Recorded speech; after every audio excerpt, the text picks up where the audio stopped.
there. So let's get to this. Let's get to the start of things. My thoughts on the Super Bowl in general. To me, I'm gonna tell you what. I thought this was a snooze fest. I'm not gonna lie to you.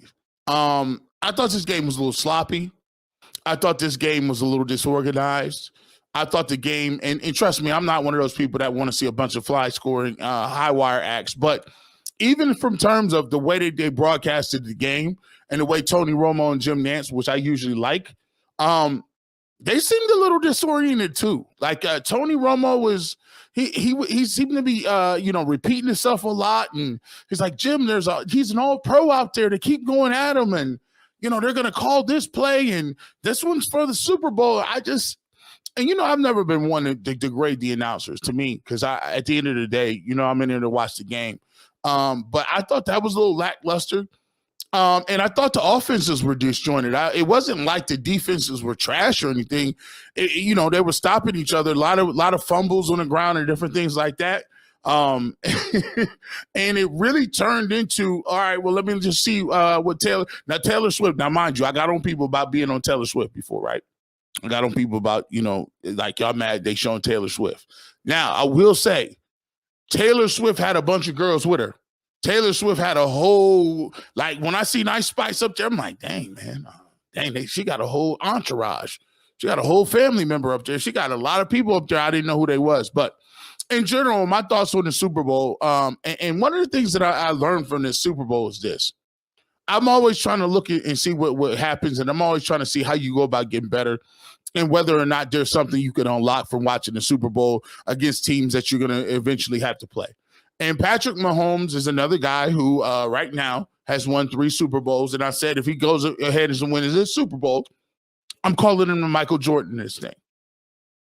And the thing that I took from this is, and I said this earlier on Ultimate Cleveland Sports Show, I gave an analogy.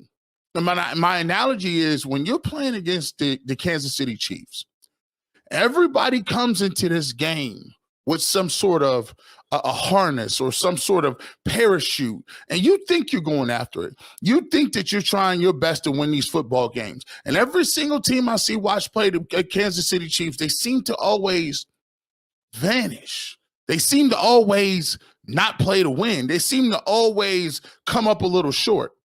I watched them last week against the Baltimore Ravens, and the Baltimore Ravens, had been running the football like gangbusters the whole entire year.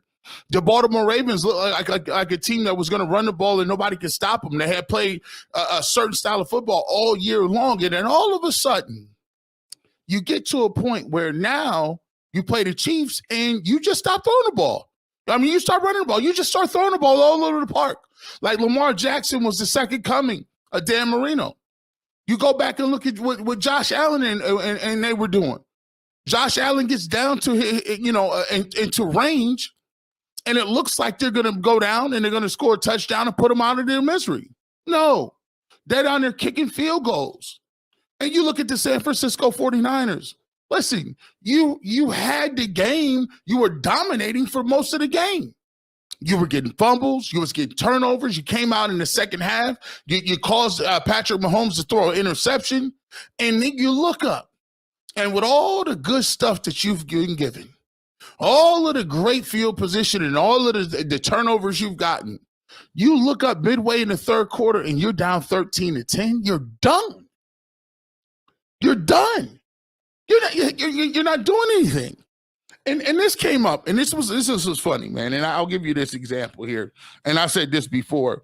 And it really, it really shows something. And I thought it was, I thought it was really, really interesting, because as I was sitting here, I was trying to give one of the things, and I give analogies a lot.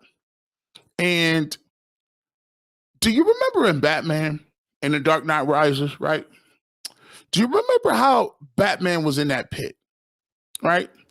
And do you realize how Batman was carrying that little rope around him, right? He got this little rope behind him, and he's just jumping up and down, trying to get up out of the little pit. And then he suddenly realizes one thing. He actually realizes that the harness and the little rope is the thing that's holding him back.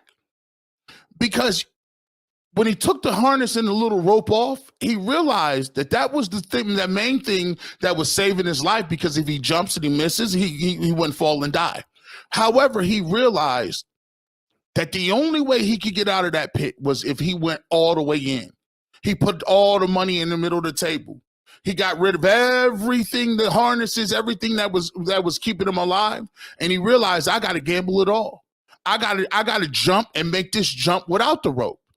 And then when he realized that his lifeline was the actual thing holding him back, he realized what he needed to do. He realized that, you know what? He wasn't giving it his all. He wasn't leaving it all on the table. And he finally jumps to the top and he gets out of the pit and he goes back and saves Gotham. Now, that's a great little story. But it also has to do with the way that we look at the game of football. I look at it a couple points when the San Francisco 49ers had the football. And I look at it, and it comes down to a 4th down, 3rd and 4. And you know that the Kansas City Chiefs and Steve Spagnuolo are coming after you, hook, line, and sinker. And yet and still, you don't got nothing. You don't got nothing planned for that. You don't got nothing ready to go for that. You ain't ready to. You didn't game plan. You didn't know he was going to bring no pressure. See, sometimes I look at a lot of these teams, and I always talk about the Operation Stockpile. What I mean by going after and truly going after it is, sometimes you got to jump without no bungee cord. Sometimes you got to jump without a parachute, and you got to believe in everything that you're doing. When I heard that they didn't even know what the doggone rules was of overtime, I said, oh, y'all wasn't trying to win. How you not know what the new rules is? You got guys talking about, I didn't know what the new rules of overtime is. I said, well, you wasn't prepared to win then. I look at that game, and once again, Patrick Mahomes, he just walks out there. He's ready to go. And you know what? Even Travis Kelce was panicking a little bit. But the difference between the rest of the teams and the guys, they got 2 guys. They got the play caller, and they got the guy that's in charge throwing the football, and that's Patrick Mahomes. And when I say, and I look at the Cleveland Browns, because for me, this is all I'm about. I'm all about the Kool-Aid Mafia. I'm all about trying to get the Cleveland Browns to the #1 pinnacle. My question is, how do you come and you play Patrick Mahomes, and what do you need to do if you need to see Patrick Mahomes in the pit before you can even get to the Super Bowl?